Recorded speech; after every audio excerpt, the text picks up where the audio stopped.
Chapter 1 attitude का importance. हमारी ability हमें सिखाती है कि हम कोई काम कैसे करते हैं।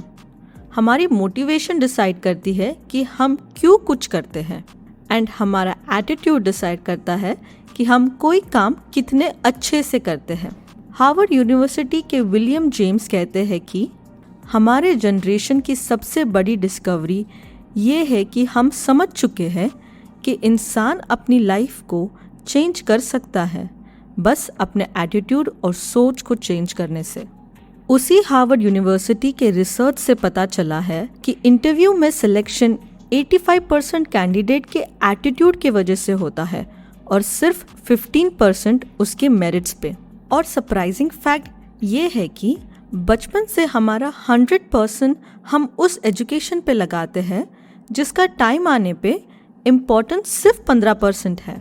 हमें लाइफ में किसी भी रोल को निभाने के लिए सही एटीट्यूड होना चाहिए। क्या एक अच्छा स्टूडेंट बिना अच्छे एटीट्यूड के अच्छा स्टूडेंट बन सकता है? एक टीचर, पेरेंट, एम्प्लॉयर, क्या ये सब अपने रोल्स में परफेक्ट हो सकते हैं बिना अच्छे एटीट्यूड के? नहीं। जब एटीट्यूड इतना इम्पोर्टेंट रोल प्ले करता है हमारी लाइफ में, तो क्यों ना हम इवैल्यूएट करें कि हमारा क्या एटीट्यूड है लाइफ की तरफ और कैसे वो हमारे लाइफ को अफेक्ट करता है। हम में से कुछ लोगों को बाइबल के डेविड एंड गोलियत की स्टोरी पता होगी, जिसमें एक गांव में एक बहुत बड़ा दानव था जो गांव वालों को परेशान करता था। एक दिन 17 साल का एक लड़का डेविड अपने भाइयों को मिलने उस गांव आया। डेविड ने वहां होते अत्याचारों को देख के अपने भाइयों से पूछा, सब मिलके उस दानव को खत्म क्यों नहीं कर देते? तो भाइयों ने जवाब में कहा, हम इतने बड़े दानव से कैसे लड़ेंगे? क्या तुमने देखा नहीं कि गोलियत कितना बड़ा है? तो उस पे जवाब में डेविड ने कहा कि सच में गोलियत इतना बड़ा है कि उसे आसानी से कहीं से भी मार सकते हैं।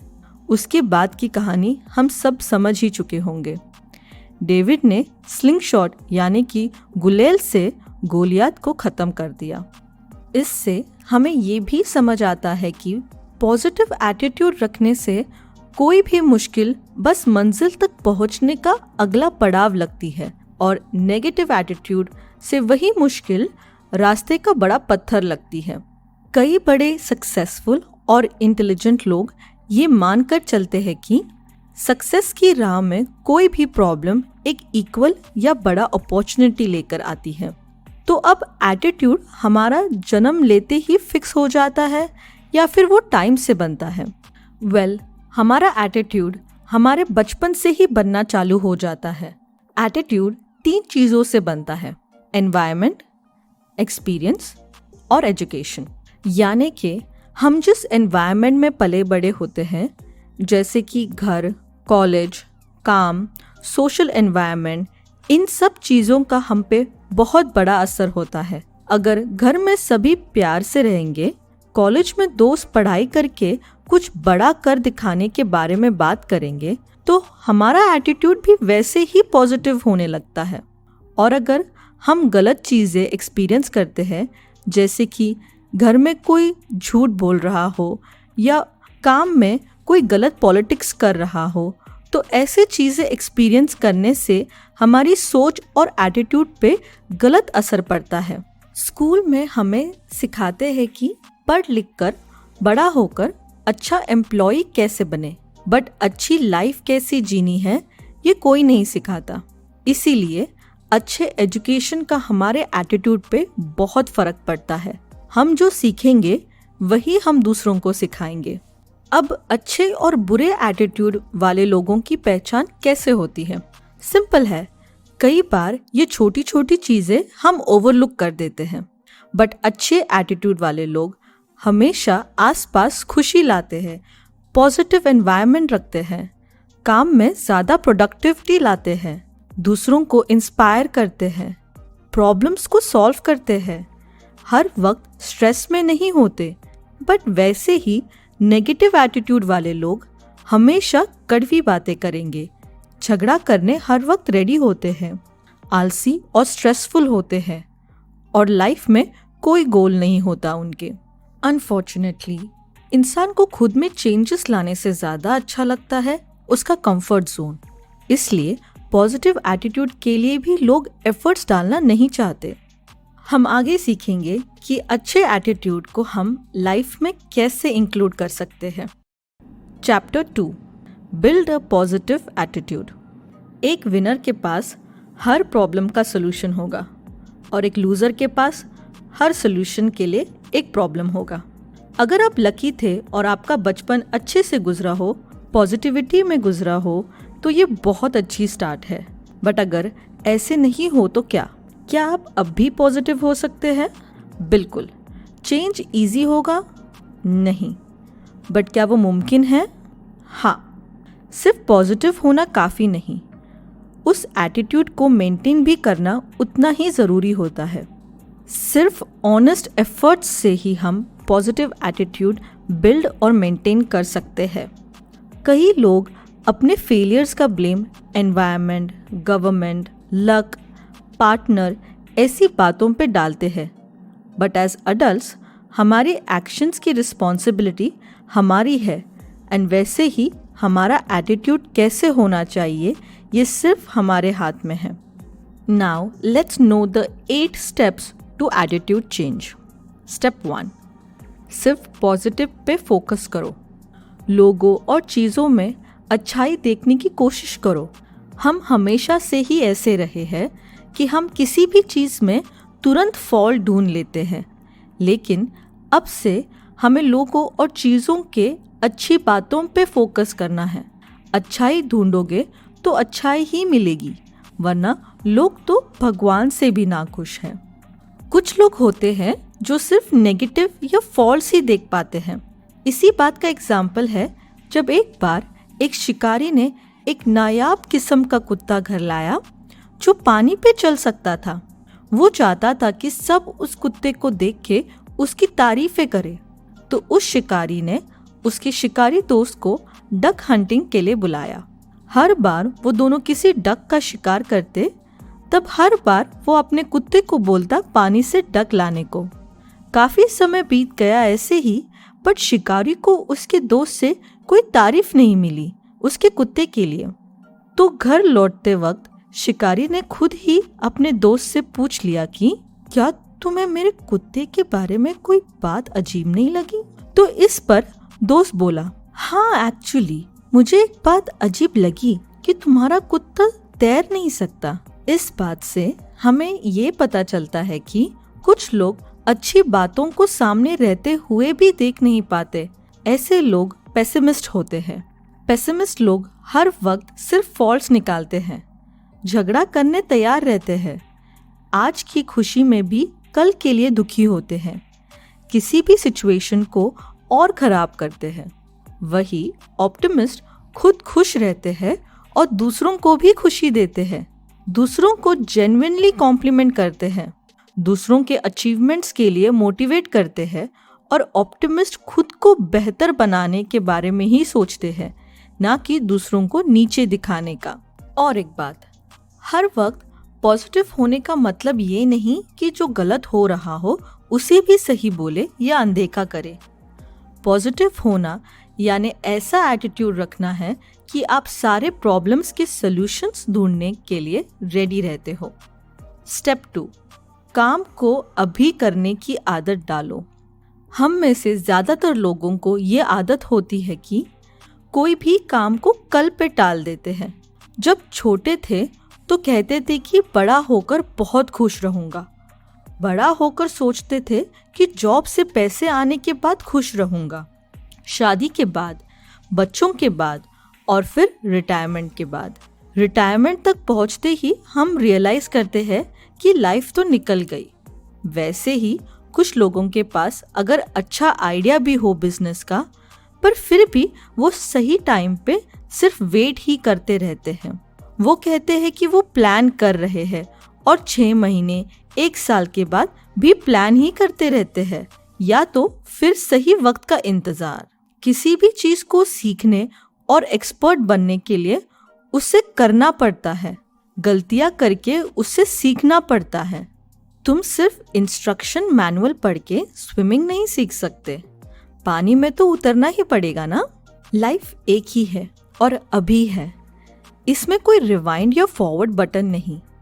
इसलिए कल की प्लानिंग करो, बट आज में उस पे मेहनत भी करो। बेंजामिन फ्रैंकलिन ने कहा था, जो आज कर सकते हो उसे कल पे मत छोड़ो। स्टेप 3, ग्रैटिट्यूड यानी कि धन्यवाद देने का एटीट्यूड डेवलप करो। ग्रैटिट्यूड इंसान को अपने जड़ों से बांधे रखता है। एक फिलॉसफी है जिसे लेकर हमें चलना चाहिए, वो है कभी भूलो मत कि दूसरों ने हमारे लिए क्या किया है, और ये याद रखना ज़रूरी नहीं कि हमने उनके लिए क्या किया है। कुछ लोग इसे नेकी कर दरिया में डाल या फिर कर्म कर फल की चिंता मत कर ऐसे भी कहते हैं। हमें लाइफ में हमेशा हमारे पास जो है उसके लिए खुश होना चाहिए, ना कि हमारे पास जो नहीं है ये सोचकर दुखी। इंग्लिश में इसे count your blessings not your troubles कहते हैं। कई बार हम ऑफिस प्रॉब्लम्स में ज़्यादा ध्यान देते हैं, भूल जाते हैं कि हमारे पास अच्छी फैमिली या अच्छे दोस्त या फिर दोनों हैं जो अच्छे बुरे वक्त में हमारा साथ देते हैं। स्टेप 4, कंटिन्यूसली एजुकेट योरसेल्फ, यानी कि हमेशा सीखते रहना चाहिए। एक बात हमेशा के लिए क्लियर कर देते हैं कि सिर्फ स्कूल जाना ही एजुकेशन पाना नहीं होता। श्योर, स्कूल में हमें इंफॉर्मेशन मिलती है, हमें लिखना और पढ़ना सिखाते हैं, बट क्या सच में वही काफ़ी होता है लाइफ में आगे बढ़ने के लिए? हमें मॉरल एजुकेशन की उतनी ही ज़रूरत है जितनी किताबी एजुकेशन की। मॉरल वैल्यूज़ के बिना एजुकेशन वेस्ट है। मैं एक सेकंड बेस्ट डॉक्टर के पास जाऊंगा ट्रीटमेंट के लिए जिसका कैरेक्टर अच्छा हो, ना कि द बेस्ट डॉक्टर के पास जिसे तमीज़ नहीं है। Knowledge is not power. Yes, knowledge is not power unless we put it to use. अगर जो इन्फॉर्मेशन हमारे पास है उससे यूज़ ही नहीं करेंगे तो क्या फ़ायदा? एक आदमी जिसे पढ़ना नहीं आता और दूसरा जिसे पढ़ना आता है बट पढ़ता नहीं, कितना डिफरेंस है दोनों में? कुछ ज़्यादा नहीं। एजुकेशन सिर्फ स्कूल या कॉलेज में चैप्टर्स रट्टा मारना नहीं होता। एजुकेशन हमारे स्ट्रेंथ्स को पहचानना, खुद को डिसिप्लिन करना, कुछ नया सीखने की चाह रखना, अच्छे मॉरल वैल्यूज़ जो हमें लोगों में रहकर लाइफ में आगे बढ़ने में मदद करे, ये सब भी इम्पॉर्टेंट एजुकेशन होता है। डेरेक बॉक ने कहा है, अगर तुम्हें लगता है कि शिक्षा महंगी है तो बेखबरी का अंदाज़ा भी नहीं लगा सकते। किसी बात से अनजान रहना उतना ही डेंजरस है जैसे गलत नॉलेज होना। एजुकेशन सबके लिए सेम नहीं होता। हम सबके अपने अलग स्ट्रेंथ्स होते हैं। जैसे हमिंग बर्ड्स अप्रॉक्सीमेटली सिर्फ 3 ग्राम के होते हैं, बट यही कम वजन के कारण वो अपने विंग्स को करीबन 75 टाइम्स 1 सेकेंड में हिला के हवा में रह सकते हैं और फूलों का रस पी सकते हैं। वही ऑस्ट्रिच 136 किलोग्राम के वर्ल्ड के सबसे बड़े बर्ड्स उड़ नहीं सकते, बट उसके लेग्स इतने बड़े और स्ट्रॉन्ग होते हैं कि वो 12 से 15 फीट की छलांग लगाकर 80 किलोमीटर प्रति घंटे की स्पीड से दौड़ सकते हैं। इसीलिए स्कूल की वही एक समान जनरल एजुकेशन हम सबके लिए लागू नहीं होती। अजय नाम का एक वुड कटर था। 5 साल से एक ही जगह काम कर रहा था, बट कोई तरक्की नहीं हुई, ना पैसे बढ़ा के मिले। फिर एक दिन विनय ने सेम कंपनी ज्वाइन की और 2 साल में ही उसकी पगार बढ़ाई गई। ये देखकर अजय ने गुस्से में अपने बॉस को पूछा कि 5 साल से उसकी कोई तरक्की नहीं की, बट विनय को 2 साल में ही मिल गई। तो इस पर बॉस ने कहा कि विनय उन्हें 2 साल में ही वो रिजल्ट्स दे पाए जो अजय 5 साल से नहीं दे पाया था। तो अजय ने सोचा कि विनय से पूछा जाए कि वो ऐसा क्या अलग कर रहा है पेड़ काटने के लिए। तो विनय ने जवाब में बताया कि वो हर पेड़ काटने के बाद अपनी कुल्हाड़ी को शार्प करता है, इससे अगला पेड़ जल्द कटता है। फिर विनय ने अजय से पूछा कि तुमने पिछली बार तुम्हारी कुल्हाड़ी कब तेज धार की थी? इस पर अजय ने बोला 5 साल पहले। जैसे हमें बॉडी को हेल्दी रखने के लिए रोज अच्छा खाना खाना होता है, वैसे ही मेंटल हेल्थ और विजडम बढ़ाने के लिए हमें रोज पॉजिटिव और नई बातें सीखनी या फिर कम से कम सुननी चाहिए। Step 5, build high self esteem, खुद का आत्मसम्मान ऊंचा रखना। आत्मसम्मान मतलब हम खुद के बारे में कितना अच्छा सोचते और फील करते हैं। अगर हम खुद से खुश रहेंगे तो हमें लाइफ में सब अच्छा लगता है, हम काम में ज्यादा प्रोडक्टिव हो जाते हैं और हमारे रिलेशनशिप्स भी खुशहाल रहते हैं। अब सवाल ये आता है कि आत्मसम्मान बढ़ाए कैसे। आत्मसम्मान बढ़ाने के लिए हमें वो करना जरूरी है जिससे कोई पैसे या दूसरी चीजों का फायदा ना हो, बस मन को खुशी मिलती हो। हम खुद के नजरों में कितने अच्छे इंसान हैं, इससे हमारा आत्मसम्मान बढ़ता है। अगर कोई देख नहीं रहा हो पर फिर भी हम अच्छे काम कर रहे हो, जैसे कि सच बोलना, चीटिंग नहीं करना, चोरी नहीं करना, इन सब से हमें खुद के बारे में अच्छा लगता है और इससे हमारा आत्मसम्मान बढ़ता है। कई बार हमने देखा होगा कि लोग ब्लड डोनेट करने जाते हैं। जब उनसे पूछोगे कि तुम ये क्यों करते हो जबकि तुम्हें इसके कोई पैसे भी नहीं मिलते, तो जवाब कुछ ऐसा होगा, अच्छा लगता है दूसरों की मदद करना। Step 6, stay away from negative influences, यानी कि नेगेटिव सोच रखने वाले, नशा, पोर्नोग्राफी एक्सेट्रा और गालियां देने वाले लोगों से नेगेटिव प्रभाव पड़ता है।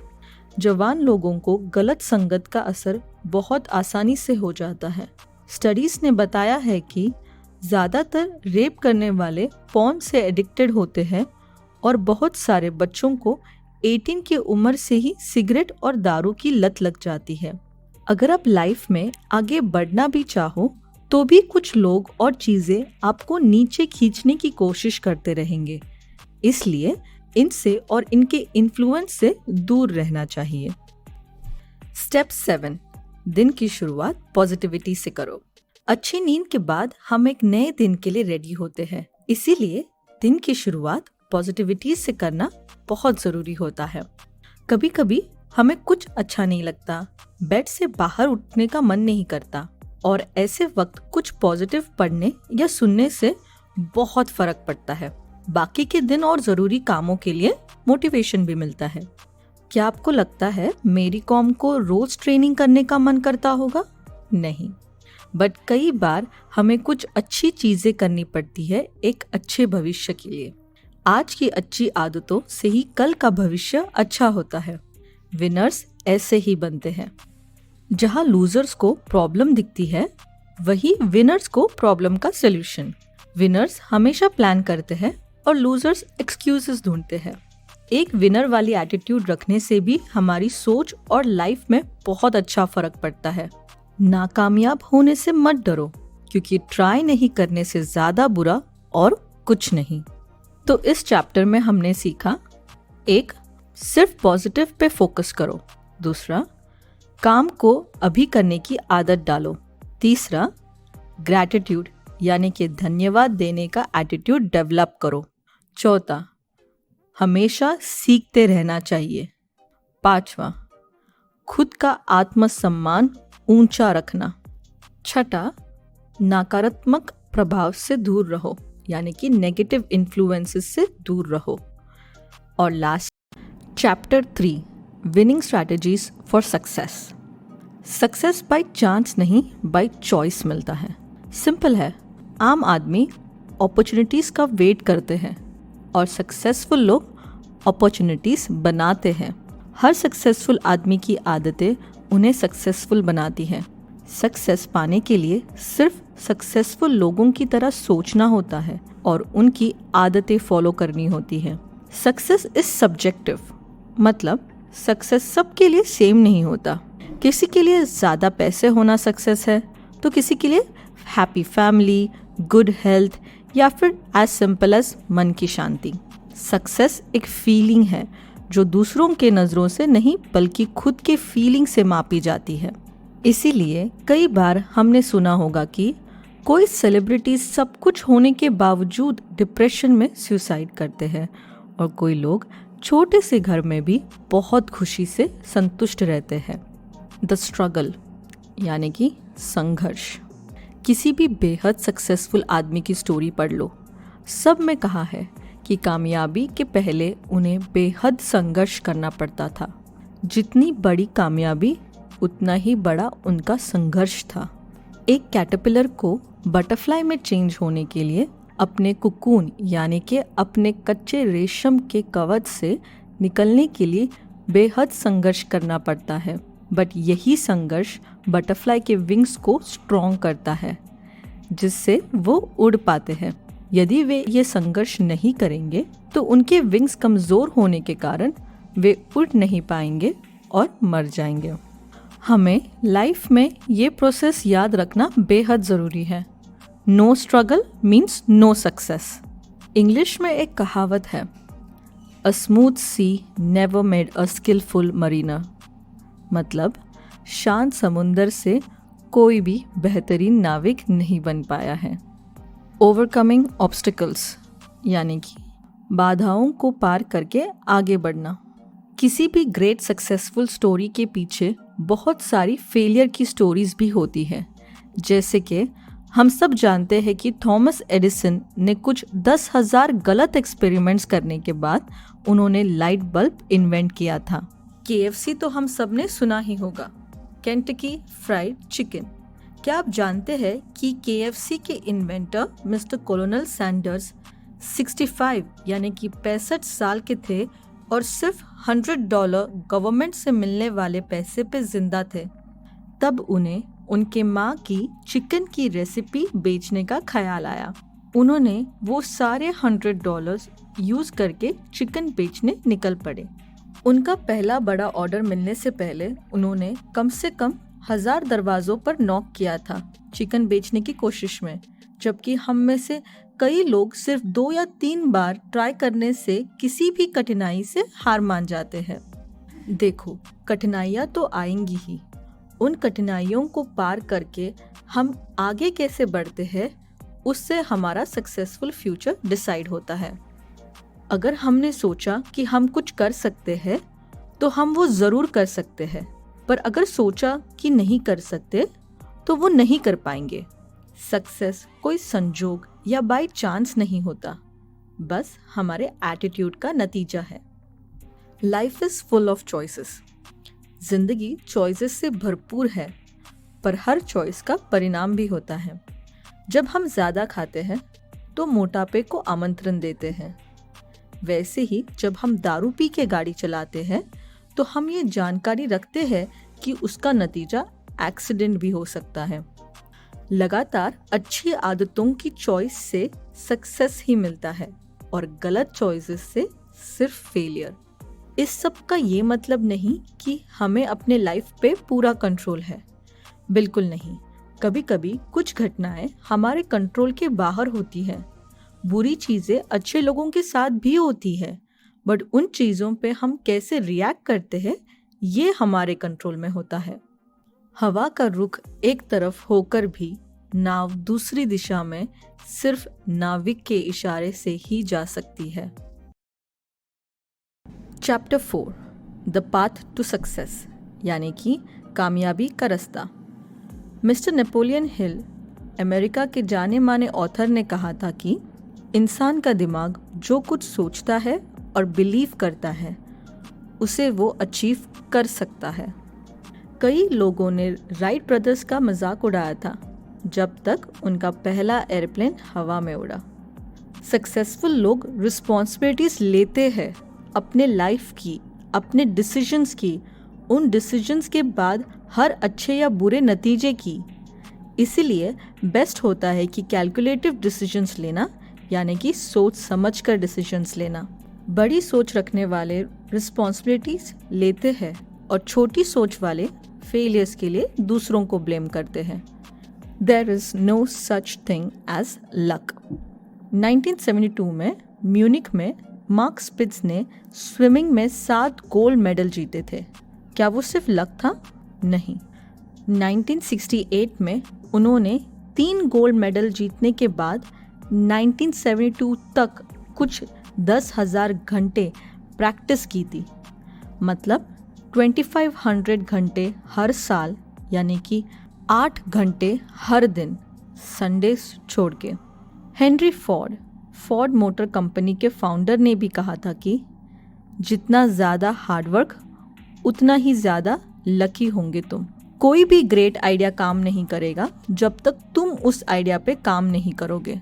Don't work hard, work smart. हम सब ने बहुत बार ये कोट सुना है ना, बट वर्किंग स्मार्ट होता क्या है एक्चुअली? वर्किंग स्मार्ट मतलब दूसरों की गलतियों से सीखना, क्योंकि लाइफ बहुत छोटी है और सीखना बहुत ज़्यादा है।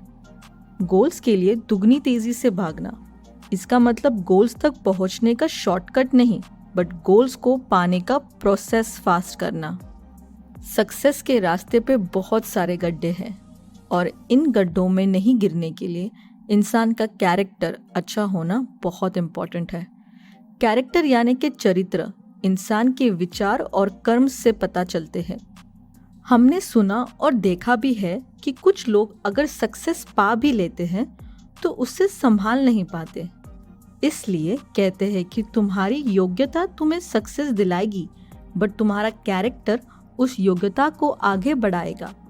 और एक अच्छा चरित्र का इंसान होने के लिए सक्सेस की ज़रूरत नहीं है, क्योंकि अच्छा कैरेक्टर होना भी इंसान की एक कामयाबी ही है।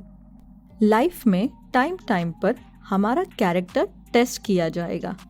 सिर्फ अच्छे वक्त में दूसरों से अच्छा बिहेव करना ही सही चरित्र नहीं होता, बल्कि हम बुरे वक्त में भी कितने अच्छे से दूसरों से व्यवहार करते हैं और सोच रखते हैं, उससे हमारा असली कैरेक्टर पता चलता है।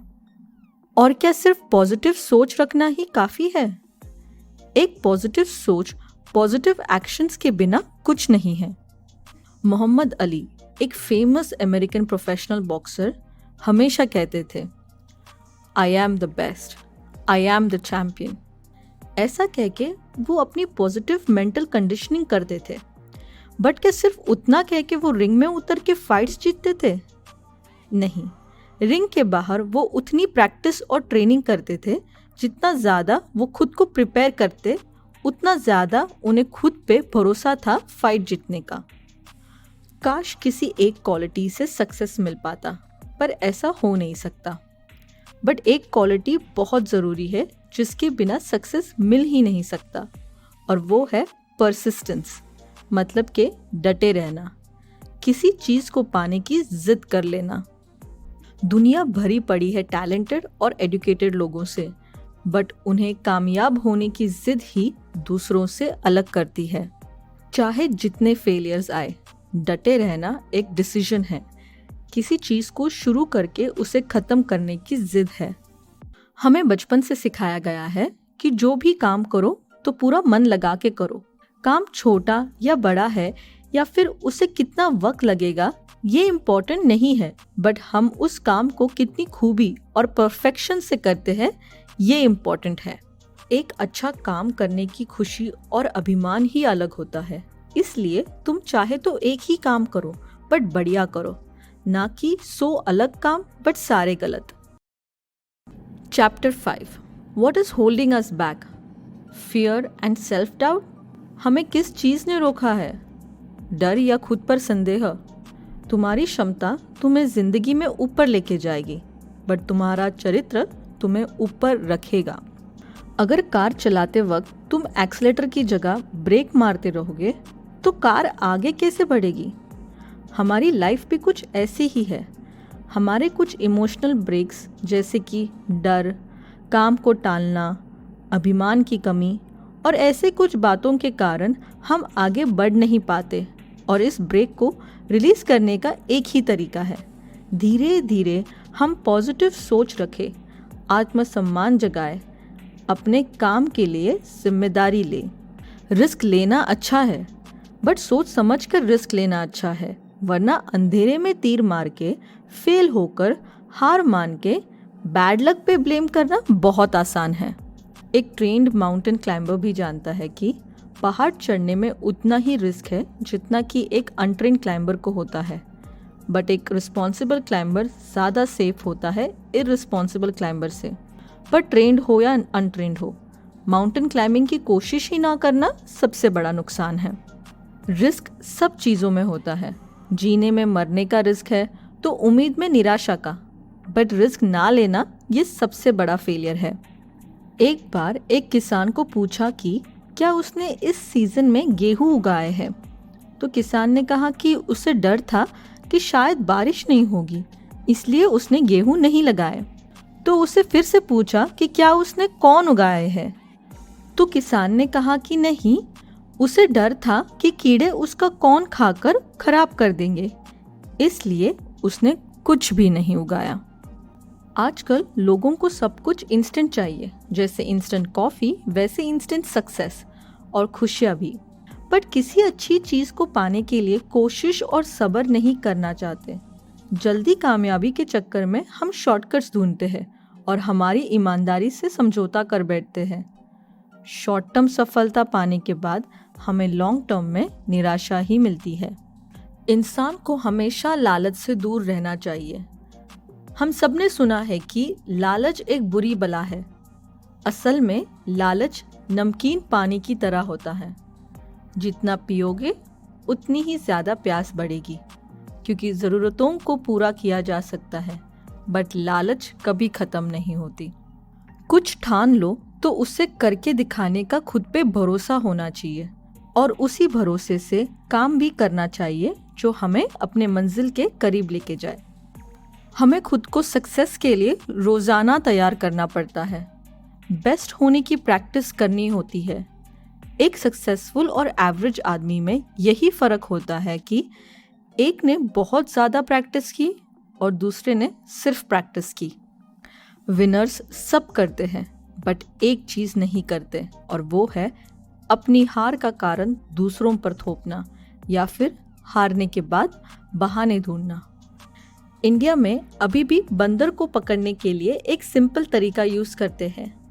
एक बॉक्स में केला डालते हैं और उसमें उतना ही होल करते हैं जिससे एक बंदर उसका हाथ अंदर बाहर कर सके। जब वो बंदर बॉक्स में हाथ डाल के केला उठाता है तो अब उसकी मुट्ठी खुले बिना वो हाथ बाहर नहीं निकाल सकता। इस वक्त उस बंदर के पास दो चॉइस है, या तो वो उस केले को पकड़े रहे और खुद भी पकड़ा जाए, या फिर केले को छोड़ के अपनी जान बचाए। हम भी उस बंदर से कुछ अलग नहीं हैं, क्योंकि जब हम किसी काम के लिए खुद को लिमिट कर देते हैं, वो सोच हमारा केला होता है। सारे लोग गलतियां करते हैं, बट समझदार लोग अपने और दूसरों के गलतियों से सीखते हैं और गलतियां दोबारा नहीं दोहराते। इंसान का डर उसकी सबसे बड़ी वीकनेस होती है। डर इंसान का कॉन्फिडेंस, काबिलियत और कुछ करने की सूझबूझ की ताकत को खत्म कर देता है। फेलियर के डर से कोशिश नहीं करने वाले शुरुआत में ही हार मान लेते हैं। एक बच्चे के लिए चलते वक्त गिरना नॉर्मल है, वो चलना छोड़ नहीं देता। वैसे ही लाइफ में कठिनाइयाँ आना नॉर्मल है, फिर से उठ के फिनिश लाइन तक पहुंचा जा सकता है। इंसान के लाइफ में अनुशासन यानी कि सेल्फ डिसिप्लिन होना बहुत ज़रूरी है। एक फेमस लेखक ने कहा है कि हम सबके लाइफ में एक चॉइस है। हम अनुशासन में रह के उसके बेनिफिट्स ले सकते हैं या उसके बिना रह के रिग्रेट कर सकते हैं। सेल्फ डिसिप्लिन के बिना प्लान सिर्फ प्लान बने रह जाते हैं। कोई भी अच्छा एक्टर या एथलीट अनुशासन के बिना सक्सेसफुल नहीं हो पाएगा। सेल्फ डिसिप्लिन और रिग्रेट दोनों मुश्किल है, बट सबसे ज़्यादा मुश्किल है बीते हुए टाइम पे रिग्रेट करना। कुछ लोग ये मानते हैं कि उनकी तकदीर ऑलरेडी लिखी हुई है, इसलिए उनके साथ जो भी होता है उसके बारे में वो कुछ नहीं कर सकते। ऐसे लोग हॉरोस्कोप, जन्म कुंडली या फिर बाबा जो खुद को भगवान बताते हैं उन पर ही निर्भर रहते हैं, और ऐसे सोच की वजह से वो लोग कुछ ट्राई भी नहीं करते और जैसे जिंदगी जा रही है वैसे आसान तरीके से निकाल लेते हैं। और अगर किसी के साथ कुछ अच्छा होता है तो उसे लक का नाम देते हैं। सच तो ये है कि लक भी उसे ही मिलता है जो मेहनत करता है, जो सक्सेसफुल होने के लिए प्रैक्टिस करता है, एफर्ट्स डालता है उसे ही सक्सेस मिलता है और वो ही लकी होता है। Chapter 6 motivation. क्या हम किसी को मोटिवेट कर सकते हैं? सिंपल और सीधा आंसर है नो। बट हम किसी को मोटिवेट होने का कारण दे सकते हैं। जैसे कि हम घोड़े तो तालाब के पास लेके जा सकते हैं, बट पानी घोड़े को ही पीना होगा। हम किसी में इच्छा जगा सकते हैं, वो भी एक तरह का मोटिवेशन है, बट उस इच्छा को एक्शन में बदलने की प्रेरणा सिर्फ करने वाले के ऊपर है। इंसान को मोटिवेट करने वाले 2 टाइप के फैक्टर्स हैं, एक अंदरूनी मतलब इंटरनल मोटिवेटर्स एंड दूसरा एक्सटर्नल मोटिवेटर्स यानी कि बाहर के बातों से जागने वाली प्रेरणा। विश्वास ये बहुत बड़ा कारण होता है किसी भी इंसान में प्रेरणा लाके बदलाव लाने के लिए। कुछ लोग थाईलैंड में बैम्बू स्टिक्स को अपने गाल में घुसाते हैं, इंडिया में लोग आग पर चलते हैं, और ये सब बिना पैसों की इच्छा रखते हुए, क्योंकि ये उनका अपने भगवान के प्रति विश्वास है। ऐसे ही कई बार अंधविश्वास भी बहुत स्ट्रांग होता है। जब हमें कुछ काम करने से प्रशंसा मिलती है या अच्छा फील होता है, तो वो काम को अच्छे से करने का मोटिवेशन अंदर से आता है। पैसा, सोसाइटी में इज्जत, ये सारे एक्सटर्नल मोटिवेटर्स हैं जो हमें परफॉर्म करने के लिए बढ़ावा देती है। जब एक्सटर्नल मोटिवेशन की वजह से हम अपने गोल्स अचीव कर लेते हैं, तब भी हम संतुष्ट नहीं होते और इंटरनल मोटिवेशन की कमी महसूस करने लगते हैं। इसीलिए हमें लॉन्ग टर्म के लिए अपने वैल्यूज से मोटिवेट होने वाले पर्पस को अचीव करना है। इसका एग्जाम्पल हम जिल के बिहेवियर से ले सकते हैं। जिल एक बहुत अच्छी कस्टमर सर्विस एग्जीक्यूटिव थी, जिसे लोगों से बात करके उनके प्रॉब्लम सॉल्व करना अच्छा लगता था। इसीलिए वो अपना जॉब 6 ईयर्स से अच्छे से कर रही थी। पर उसे खटकने लगा था कि कुछ दूसरे लोग जिन्होंने सिर्फ 2 या 3 साल काम किया है, उन्हें भी जिल जितनी इम्पोर्टेंस मिल रही है। जिल की इस परेशानी की वजह से उसका परफॉर्मेंस भी अफेक्ट होने लगा था। मैनेजर ने ये नोटिस किया कि जिल का परफॉर्मेंस डाउन हो रहा है, इसीलिए उसे मोटिवेट करने के लिए उन्होंने सैलरी बढ़ा के दी। पर इसके बावजूद भी जिल का परफॉर्मेंस बेटर नहीं हुआ। जब मैनेजर ने जिल को कैबिन में बुला के बात की और जिल की सोच समझी, तब उन्होंने जिल को सुपरवाइजर की पोस्ट दी। इससे जिल को बहुत खुशी मिली और काम पहले से बेहतर करने लगी। असल में हम सब मोटिवेटेड हैं, कुछ लोग पॉजिटिवली और कुछ लोग नेगेटिवली। जो लाइफ में कुछ नहीं करना चाहते, वो भी मोटिवेटेड है कुछ भी नहीं करने के लिए। इस बात का बेहतरीन एग्जाम्पल हमें इस स्टोरी से मिलता है। एक शहर में 2 भाई थे, एक बेकार दारू पीने वाला और फैमिली को मारने वाला, तो दूसरी तरफ उसका भाई सक्सेसफुल बिजनेसमैन था, साथ में अपने फैमिली का भी ख्याल रखता था। किसी ने पहले भाई से पूछा कि तुम ऐसे क्यों हो? तो उसने कहा कि मेरे पिताजी ऐसे थे, तो मैं कैसे अलग हो सकता हूँ। और फिर दूसरे भाई को भी यही सवाल पूछा, तो उसने कहा कि क्योंकि उसके पिताजी ऐसे थे, इसीलिए उसने पढ़ाई खत्म करके chapter 7 identify positive and negative behaviour. High self esteem यानी कि ऊंचा आत्मसम्मान किसी भी सक्सेसफुल आदमी की पहचान होती है। लो सेल्फ एस्टीम से तुम ना खुद लाइफ में ऊपर उठ पाते हो और ना दूसरे को ऊपर उठने देते हो। एक बार एक भिखारी रेलवे प्लेटफॉर्म पे कुछ पेन्स बेच रहा था। गुजरते हुए एक यात्री ने उसकी झोली में 5 रुपए डाले और ट्रेन पकड़ने चला गया। वो यात्री तुरंत वापस आया और उसने एक पेन उठा के बोला, ओह सॉरी, मैं ये पेन रख लेता हूँ, तुम अच्छे प्राइस में बेच रहे हो, आखिर तुम भी एक बिजनेसमैन हो और मैं भी। और वो अपनी ट्रेन पकड़ के चला गया। 6 महीने बाद एक कॉर्पोरेट पार्टी में वो भिखारी ने उस यात्री को पहचाना और बात करने पास आ गया। उसने कहा, तुम शायद मुझे पहचानोगे नहीं, बट 6 महीने पहले तुमने मुझसे पेन खरीदा था रेलवे प्लेटफॉर्म पे। उस पे यात्री ने कहा, हाँ अब मुझे याद आया, पर तुम अभी सूट बूट में यहाँ क्या कर रहे हो? तो इस पर उसने कहा, आपने जो बोला उसके बाद मैंने खुद से पूछा कि मैं ऐसा क्यों कर रहा हूँ, क्यों भीख मांग रहा हूँ जबकि मैं कुछ अच्छा करने के काबिल हूँ। उसके बाद मैंने काम करना चालू किया और इसीलिए आज यहाँ हूँ। बस आपको थैंक यू कहना था, मेरे स्वाभिमान और आत्मसम्मान वापस लौटाने के लिए। उस इंसिडेंट के बाद उस भिखारी का आत्मसम्मान बढ़ा और इसलिए उसका परफॉर्मेंस भी। जब हमारा आत्मसम्मान ऊंचा होता है तब लाइफ में हमें सब अच्छा लगने लगता है। ऑफिस, घर, रिलेशनशिप्स सब अच्छा चल रहा होता है, क्योंकि high self esteem, self acceptance and self worth से आता है। अगर तुम खुद से खुश हो तो कॉन्फिडेंस, आत्मसम्मान ये सब ऑटोमेटिकली आता है।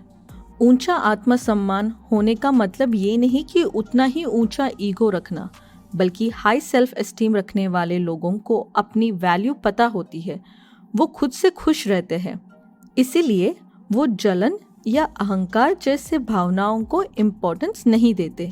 वो सेल्फ मोटिवेटेड होते हैं, इसलिए वो सक्सेसफुल होते हैं। और इसका उल्टा ही लो एस्टीम रखने वाले लोगों के साथ होता है। लो सेल्फ एस्टीम यानी कि कम आत्मसम्मान रखने वाले लोग खुद से और दूसरों से भी खुश नहीं रहते, हमेशा दूसरों की बुराई करते रहते हैं, कभी किसी के साथ लॉयल नहीं रह पाते। उन्हें दूसरों को नीचे दिखा के खुशी मिलती है और ऐसे कई सारे नेगेटिव स्वभाव होते हैं जिनका आत्मसम्मान कम होता है।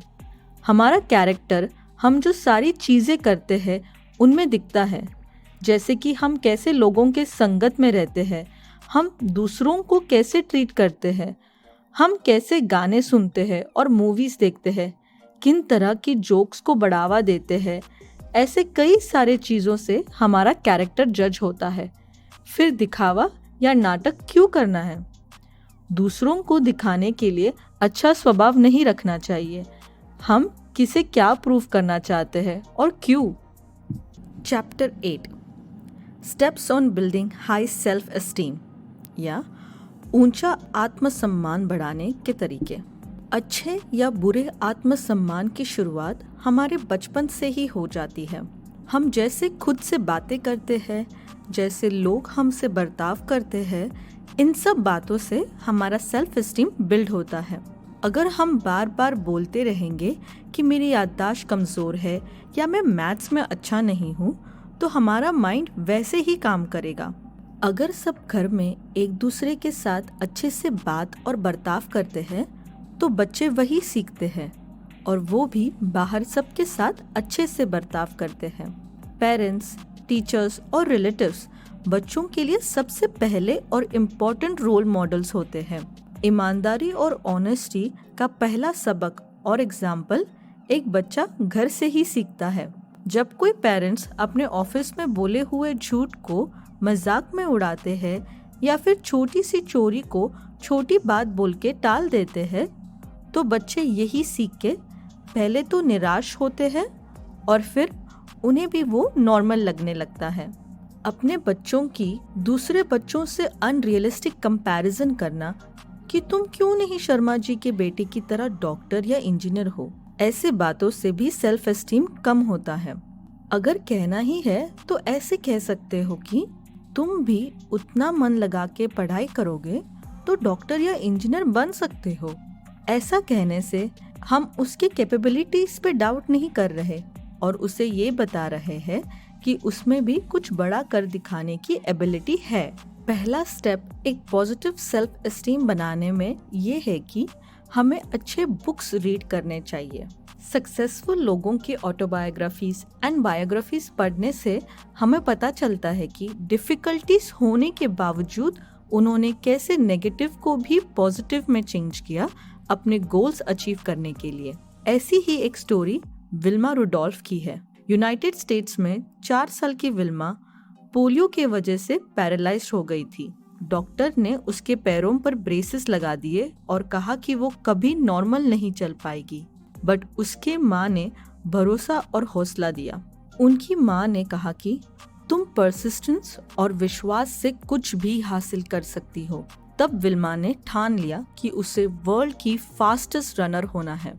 9 साल की उम्र में डॉक्टर के मना करने के बावजूद विल्मा ने अपने लेग ब्रेसेस निकाले। 13 साल की उम्र में उसने स्कूल में उसके फर्स्ट रेस में पार्ट लिया और लास्ट आई। फिर सेकंड और थर्ड रेस में भी वो रेस में पार्ट लेती रही जब तक कि वो एक दिन रेस में फर्स्ट आ गई। फिर विल्मा ने कॉलेज ज्वाइन किया और उसके कोच को उसका सपना बताया, दुनिया की सबसे फास्ट रनर होने का। कोच ने कहा, तुम्हारी हिम्मत और मेरी कोचिंग से तुम्हें जीतने से कोई नहीं रोक सकता। और फिर 1960 ओलंपिक में विल्मा दुनिया के सबसे तेज रनर्स के साथ कंपटीशन में थी। विल्मा ने फर्स्ट 100 मीटर्स, सेकंड 200 मीटर्स और फिर रिले में भी गोल्ड मेडल जीत के दुनिया की पहली महिला बनी जो पैरालिटिक होने के बावजूद फास्टेस्ट रनर बनी। इस स्टोरी से हम ये सीखते हैं कि हालत सही हो तभी ही जीतने को सक्सेस नहीं कहते, बल्कि हालत कैसे भी हो फिर भी जीतने को सक्सेस कहते हैं। अगर हम रोजाना ऐसे रियल लाइफ स्टोरीज पढ़ेंगे या सुनेंगे तो क्यों नहीं हम हर वक्त मोटिवेट रह सकते हैं। दूसरा स्टेप होता है एडुकेटेड होने के बावजूद सीखने के लिए हमेशा तैयार रहना। जरूरी नहीं जो सीखा है वही सब कुछ है। इम्पोर्टेंट डिस्कवरीज किताबों के बाहर कुछ अलग सोचने और सीखने से ही हुई है। तीसरा स्टेप, कर्म करो पर फल की चिंता मत करो। ये हम सब ने सुना है, बट कितने लोग इसे फॉलो करते हैं? जब हम बिना किसी उम्मीद के दूसरों की मदद करते हैं तो हम खुद की ही आंखों में उठ जाते हैं, खुद को पसंद और खुद की इज्जत करने लगते हैं और इससे हमारा आत्मसम्मान बढ़ने लगता है। चौथा स्टेप है कि अपनी रोजाना लाइफ में कॉम्प्लीमेंट्स देना और लेना सीखो। याद रहे, कॉम्प्लीमेंट्स देते वक्त उनमें सच्चाई होनी चाहिए और लेते वक्त एहसानमंद होना चाहिए। ऐसा करने से तुम दूसरे को अच्छा फील कराते हो और एक दूसरे का कॉन्फिडेंस बढ़ाते हो, जिससे आत्मसम्मान भी बढ़ता है। और फिफ्थ स्टेप में हमें लाइफ में रिस्पॉन्सिबिलिटीज लेना सीखना चाहिए। रिस्पॉन्सिबिलिटीज हमारे खुद के प्रति, फैमिली, काम, सोसाइटी और एनवायरनमेंट के प्रति। अगर सोचे कि हम सिर्फ 75 की उम्र तक ही रहेंगे और अभी आपकी उम्र कुछ 40 है, तो 365 यानी कि 365 दिनों से मल्टीप्लाई करके देख लीजिए कि आपके पास कितने दिन बचे हैं। अब डिसाइड कीजिए कि आपको ये बाकी के दिन कैसे बिताने हैं। 6 स्टेप, डिसिप्लिन मतलब अनुशासन प्रैक्टिस करना। कितना भी होनहार आदमी बिना डिसिप्लिन के कोई भी टास्क कंप्लीट नहीं कर सकता और फिर एक फेलियर से निराश होके दूसरे टाइम भी बिना डिसिप्लिन के निराशा ही मिलती है और ये साइकिल चलता रहता है। 7th step is to set goals. Goals को सेट करते वक्त जितनी एक्साइटमेंट होती है वही गोल्स को अचीव करने के बाद होती है और इससे सेल्फ कॉन्फिडेंस और सेल्फ एस्टीम बढ़ता है। बट इसके लिए बहुत ज़रूरी है रियलिस्टिक गोल सेट करना। हमारे गोल्स को अचीव करने के लिए हम जैसे खुद को बदलते हैं, अच्छी आदतें अपनाते हैं, ये सब गोल अचीव करने से ज़्यादा इम्पोर्टेंट होते हैं। और 8th स्टेप में हमें ये ध्यान रखना चाहिए कि हम अच्छे कैरेक्टर के लोगों के साथ दोस्ती रखें और समय बिताएं। जो दोस्त बुरी आदतों के लिए उकसाते हैं वो दोस्त नहीं होते, बस बुरी संगत होती है, क्योंकि एक सच्चा दोस्त आपसे कभी कोई गलत काम नहीं करवाएगा, जैसे कि झूठ बोलना, चोरी करना एक्सेट्रा। 9th स्टेप, खुद से मोटिवेट होके आगे बढ़ते रहो। दूसरों के बातों का बुरा नहीं मानना चाहिए। एक बार एक साधु रास्ते से जा रहा था तो एक आदमी बिना किसी कारण उस साधु पे चिल्लाने लगा और बुरा भला कहने लगा। साधु ने कुछ नहीं कहा या किया तो थोड़ी देर बाद वो आदमी थक के चला गया। ये सब देखकर साधु का शिष्य बहुत गुस्सा हुआ और उसने साधु से पूछा कि उन्होंने उस आदमी को क्यों नहीं रोका। तो साधु ने बोला कि अगर तुम किसी को कोई चीज देते हो और वो लेता नहीं है तो वो चीज किसकी हुई। इस पर शिष्य ने कहा, देने वाले की। तो साधु ने कहा, वैसे ही मैंने उसके दिए गए बोल और विचार अस्वीकार किए। 10th स्टेप में एक खुशहाल सोच डेवलप करो।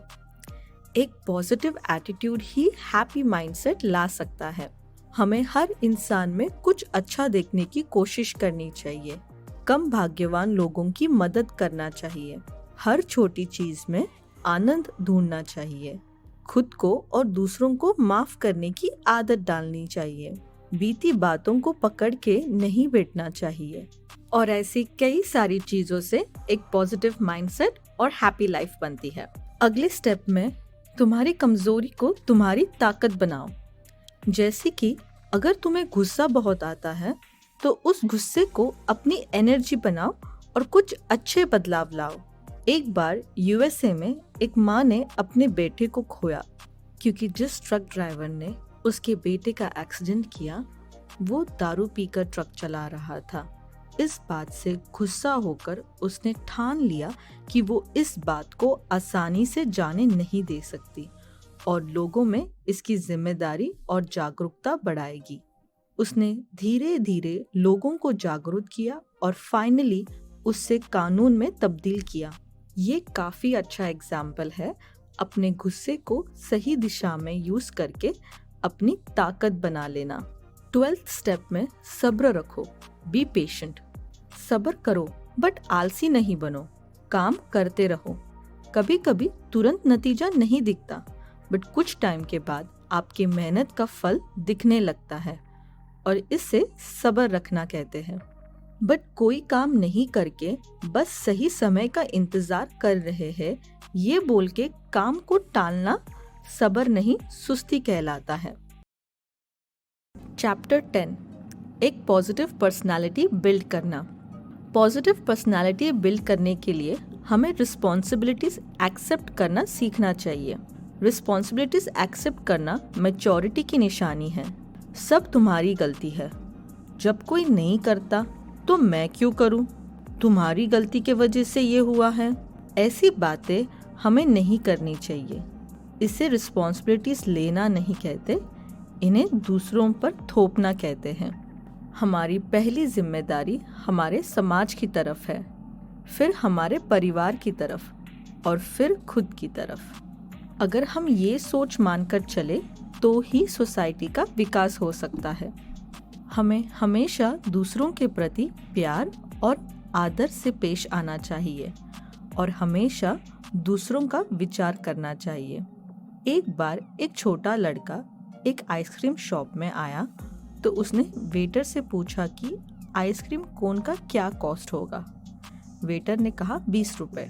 फिर बच्चे ने पूछा कि आइसक्रीम कप का क्या कॉस्ट होगा, तो इस पे बेसब्र होके वेटर ने जवाब दिया 15 रुपए। बच्चे ने आइसक्रीम कप मंगाया और खा के निकल गया। जब वेटर बिल उठाने टेबल पर पहुंचा तो देख के हैरान हो गया कि उस बच्चे ने उसके लिए 5 रुपए की टिप छोड़ी थी। इससे हमें पता चलता है कि बच्चे ने खुद से पहले दूसरे के बारे में सोचा। अगर हम सब ऐसे ही दूसरों के बारे में सोचे खुद से पहले तो ये दुनिया बहुत अच्छी जगह होगी जीने के लिए। शब्दों में बहुत ताकत होती है, इसीलिए हमें दूसरों से अच्छे से बात करनी चाहिए जिससे किसी को दुख ना पहुंचे। हमें दूसरों से सोचकर बोलना चाहिए, न कि बोलने के बाद सोचना चाहिए। खास करके गुस्से में हम जो शब्द इस्तेमाल करते हैं उससे रिश्ते बनते या बिगड़ भी जाते हैं। हम सब जानते हैं कि गुजरा हुआ वक्त, बंदूक से निकली हुई गोली और किसी को बोला हुआ शब्द वापस नहीं लिया जा सकता। हमेशा खुश और हंसते रहो, दूसरों को भी हंसाते रहो। स्माइल काफी आसान तरीका है नए दोस्त बनाने का और अपने रिश्तों को खुश रखने का। हमें लोगों को समझने की कोशिश करनी चाहिए। जरूरी नहीं कि हर बार वो गलत हो, उन्हें एक बेनिफिट ऑफ डाउट भी तो देना चाहिए। एग्जाम्पल, अगर कोई तुम्हारा कॉल या मैसेज का रिप्लाई न दे तो जरूरी नहीं कि इसका मतलब वो तुम्हें इग्नोर कर रहे हैं। इसका ये भी मतलब हो सकता है कि शायद वो बिजी हो या जब आपका मैसेज आया तब वो कहीं ज़रूरी काम में फंसे हुए थे और बाद में भूल गए। अच्छी बातें करने के साथ साथ एक अच्छा सुनने वाला होना भी ज़रूरी है। जब तुम दूसरों की भी सुनते हो तब उन्हें इम्पोर्टेंट फील होता है और इससे वो आपकी बातों को भी इम्पोर्टेंस देना शुरू करते हैं। हमेशा सच्ची तारीफ करनी चाहिए। सच्ची तारीफ करने से सामने वाले का सेल्फ कॉन्फिडेंस बूस्ट होता है।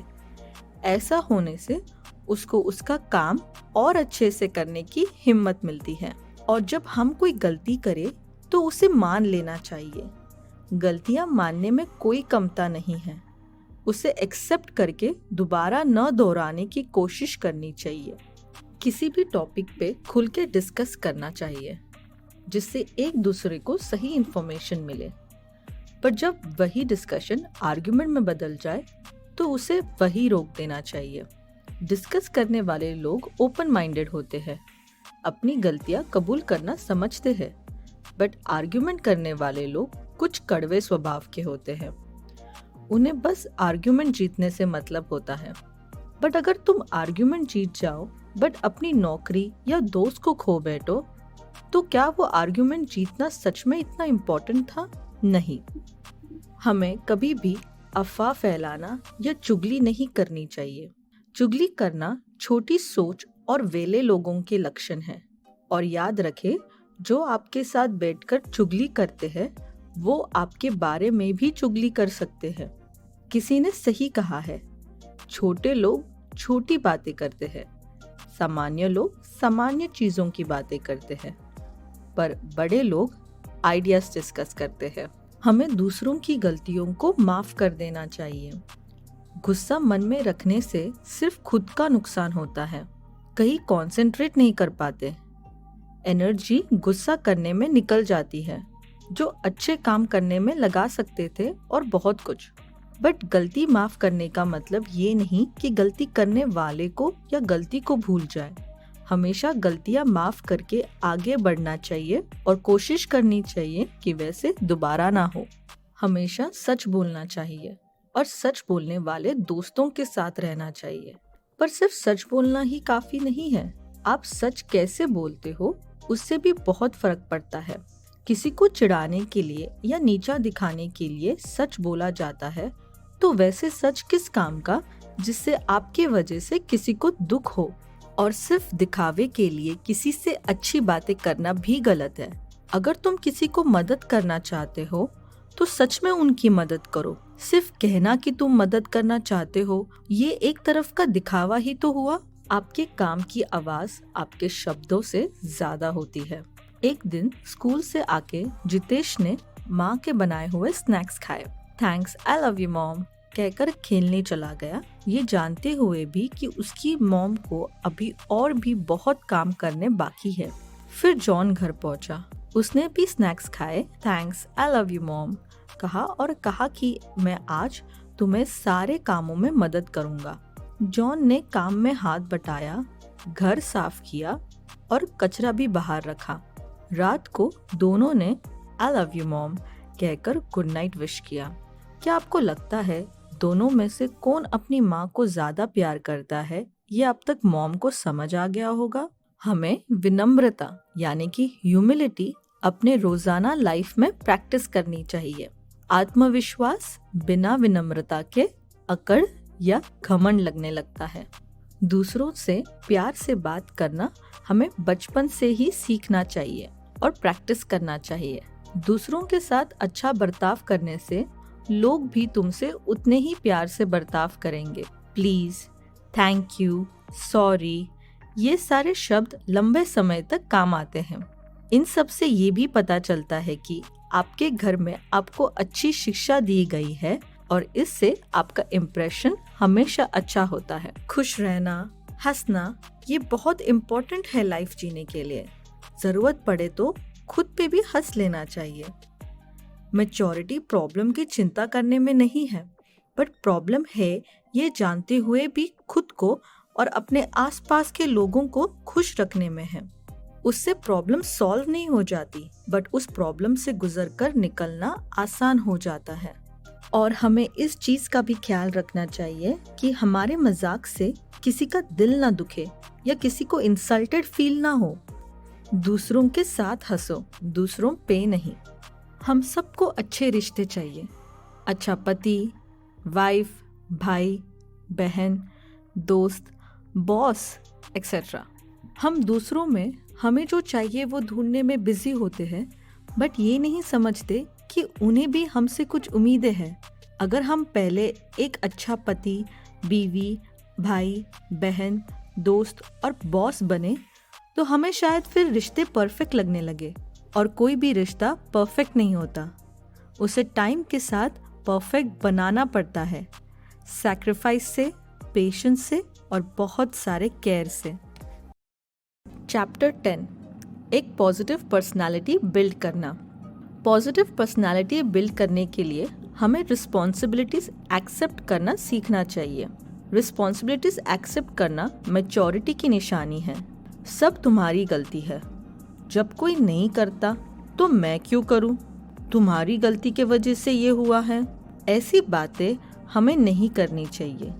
इसे रिस्पॉन्सिबिलिटीज लेना नहीं कहते, इन्हें दूसरों पर थोपना कहते हैं।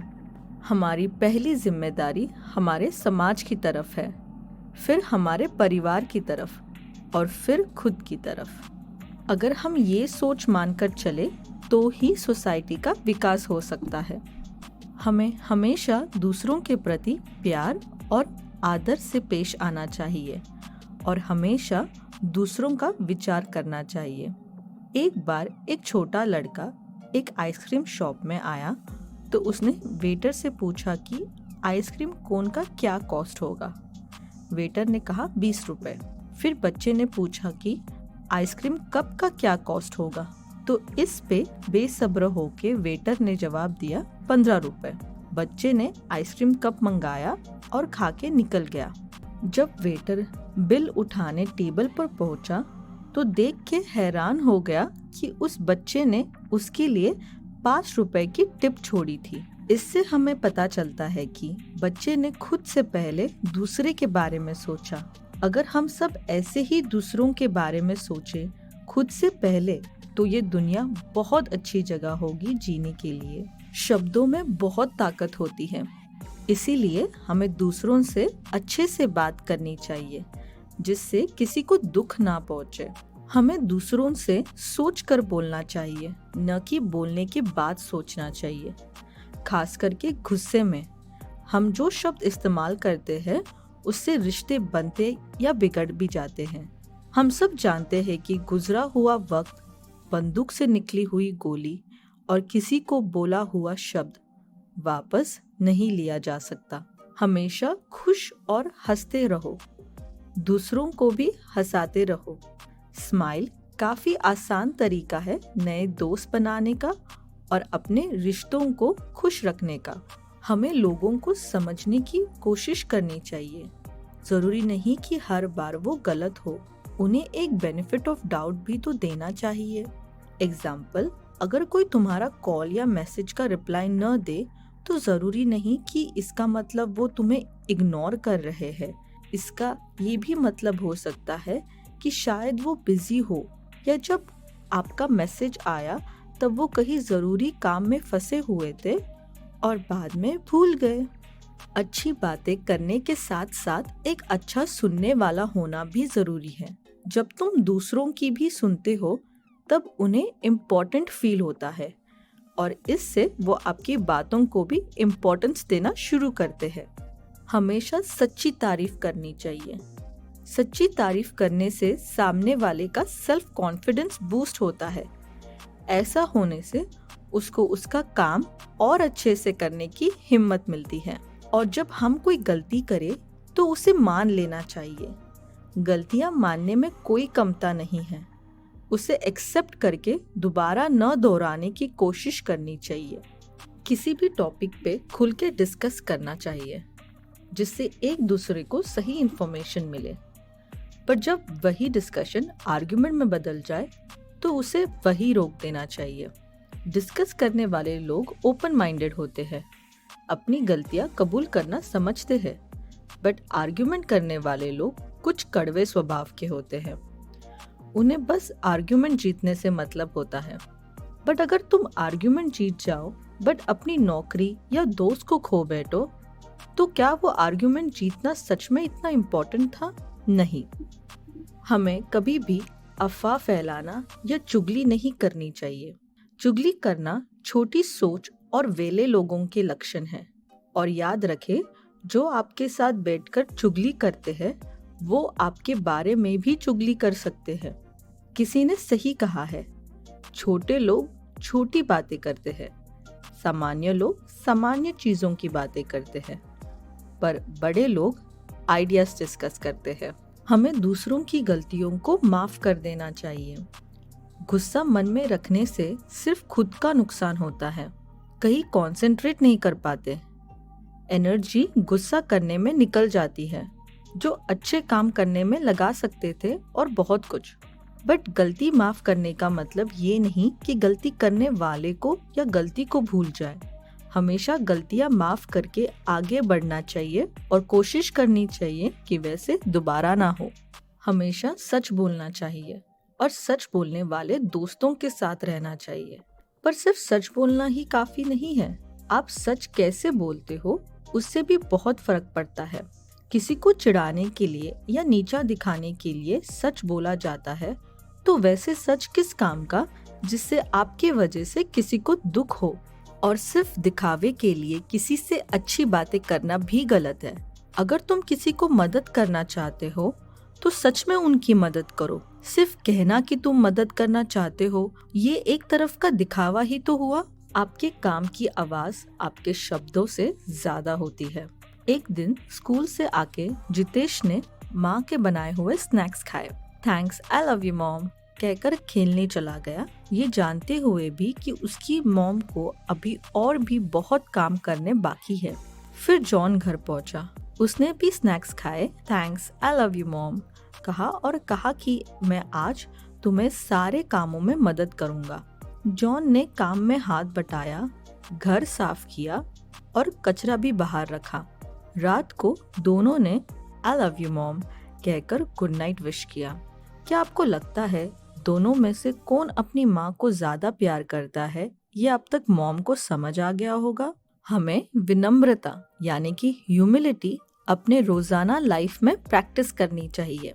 आत्मविश्वास बिना विनम्रता के अकड़ या घमंड लगने लगता है। दूसरों से प्यार से बात करना हमें बचपन से ही सीखना चाहिए और प्रैक्टिस करना चाहिए। दूसरों के साथ अच्छा बर्ताव करने से लोग भी तुमसे उतने ही प्यार से बर्ताव करेंगे। प्लीज, थैंक यू, सॉरी, ये सारे शब्द लंबे समय तक काम आते हैं। इन सब से ये भी पता चलता है कि आपके घर में आपको अच्छी शिक्षा दी गई है और इससे आपका इम्प्रेशन हमेशा अच्छा होता है। खुश रहना, हंसना, ये बहुत इम्पोर्टेंट है लाइफ जीने के लिए। जरूरत पड़े तो खुद पे भी हंस लेना चाहिए। मैच्योरिटी प्रॉब्लम की चिंता करने में नहीं है, बट प्रॉब्लम है ये जानते हुए भी खुद को और अपने आसपास के लोगों को खुश रखने में है। उससे प्रॉब्लम सॉल्व नहीं हो जाती, बट उस प्रॉब्लम से गुजरकर निकलना आसान हो जाता है।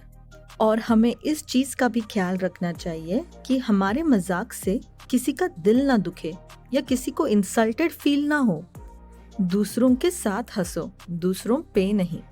हम सबको अच्छे रिश्ते चाहिए, अच्छा पति, वाइफ, भाई, बहन, दोस्त, बॉस एक्सेट्रा।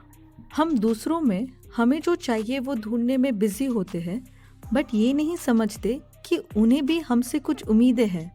अगर हम पहले एक अच्छा पति, बीवी, भाई, बहन, दोस्त और बॉस बने तो हमें शायद फिर रिश्ते परफेक्ट लगने लगे। और कोई भी रिश्ता परफेक्ट नहीं होता, उसे टाइम के साथ परफेक्ट बनाना पड़ता है, सैक्रिफाइस से, पेशेंस से और बहुत सारे केयर से। चैप्टर 11, सबकॉन्शियस माइंड में पॉजिटिव आदतें और अच्छा कैरेक्टर बिल्ड करना। हम वही है जो हम दोहराते हैं, जैसे कि हमारी बॉडी वही है जो हम उसे खिलाते हैं। अच्छा खाओगे तो बॉडी अच्छी रहेगी, अच्छी चीज़ें प्रैक्टिस करेंगे तो हम अच्छी चीज़ों की आदत डालेंगे।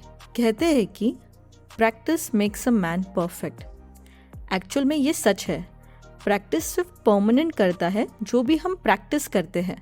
कोई भी चीज़ परफेक्टली प्रैक्टिस करने से ही प्रैक्टिस परफेक्ट होती है। मतलब किसी भी चीज़ को सही तरीके से प्रैक्टिस करो उसमें परफेक्ट होने के लिए।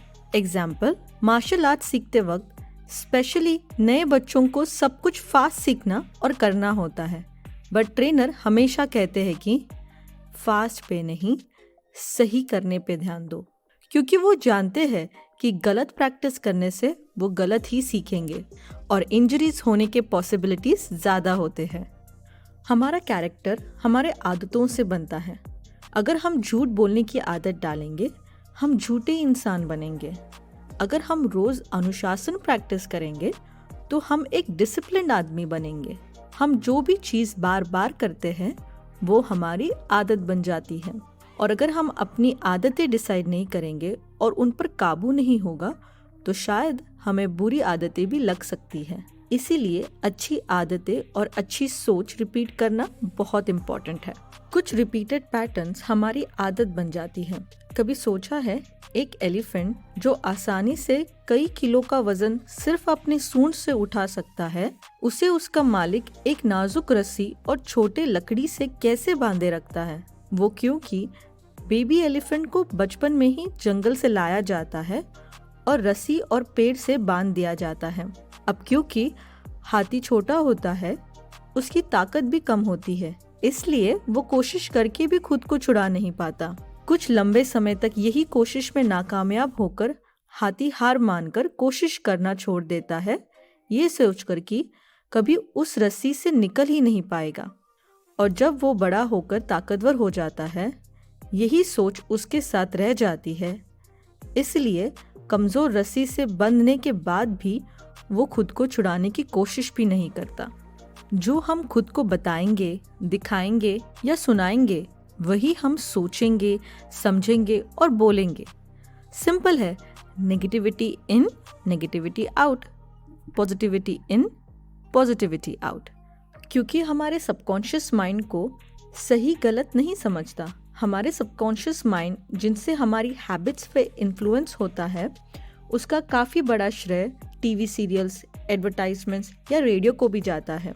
टीवी ने हमें कुछ अच्छी चीज़ें दिखाई है, पर ज़्यादातर हमारे बच्चों पे एंड हम पे बुरा असर होता है। जैसे कि बार बार फाइट वाली मूवीज़ देखना या घर घर में झगड़े होते हुए देखना। इन सब से हमारी सोच और एक्शंस पे बहुत बुरा असर पड़ता है। हमारे सबकॉन्शियस माइंड को ट्रेन करना या कमांड्स देना हमारा कॉन्शियस माइंड करता है। फॉर एग्जाम्पल, कौन सी मूवी देखनी है, कौन सा बुक पढ़ना है, इसका डिसीजन हम कॉन्शियसली लेते हैं। हमारे माइंड को अच्छी हैबिट्स के लिए ट्रेन करना बाइक सीखने जैसा होता है। पहले कोशिश करनी पड़ती है और फिर बहुत सारी प्रैक्टिस के बाद हम बहुत आसानी से बाइक चला लेते हैं बिना कोई एफर्ट्स के, क्योंकि अब लगातार प्रैक्टिस से बाइक चलाना बॉडी की मेमोरी में फिक्स हो गया है। हमें खुद से अच्छी बातें करनी चाहिए। हम जो सोचते हैं उसका एक पिक्चर हमारे दिमाग में बन जाता है। हम जो भी ज़्यादा सोचते हैं उससे सच करने की ताकत हमारे माइंड में होती है। समझो कि तुम हर वक्त सक्सेसफुल होने के बारे में सोच रहे हो। कुछ लोगों के लिए सक्सेस का इमेजिनेशन बहुत सारे पैसे और सुखी परिवार से बनता है, तो तुम कुछ सालों में ये सब हासिल करके सक्सेसफुल बन सकते हो।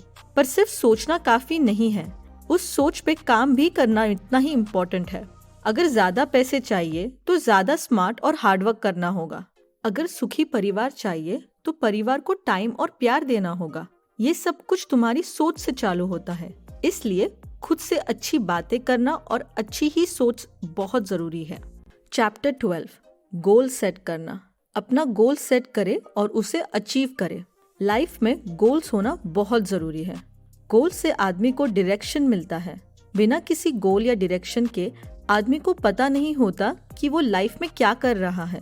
ड्रीम्स और विशेस को गोल समझने की गलती मत करे। गोल्स को अचीव करने डेडिकेशन, डिसिप्लिन एंड ढेर सारा फोकस चाहिए होता है। जब हम गोल्स को पेपर पे लिखते हैं या रोज खुद को याद दिलाते हैं तो उसे अचीव करने का मोटिवेशन और स्ट्रेंथ डबल हो जाता है। कई बार लोग मोटिवेशनल बातें सुन के या पढ़ के अनरियलिस्टिक गोल सेट करते हैं और फिर उनके फेल होने पे डिसअपॉइंट होकर फिर से ट्राई नहीं करते। गोल्स 3 टाइप के हो सकते हैं, शॉर्ट टर्म, मिड टर्म और लॉन्ग टर्म। शॉर्ट टर्म मतलब 1 साल के अंदर वाला गोल, मिड टर्म मतलब 3 साल के अंदर वाला गोल और लॉन्ग टर्म माने कि 5 साल के अंदर वाला गोल। छोटे गोल सेट करके उन्हें अचीव करना आसान होता है, जो हमें अपने गोल तक पहुंचाते हैं। गोल्स बिना फोकस और एक्शन के सिर्फ सपने हैं। जैसे अच्छी फोटो के लिए कैमरा का फोकस सही होना चाहिए, वैसे ही अच्छी लाइफ के लिए हमारा अपने गोल्स पे फोकस होना चाहिए। कोई फर्क नहीं पड़ता कि तुम अब लाइफ में कहाँ हो, बट तुम किस दिशा में जा रहे हो, इससे फर्क पड़ता है।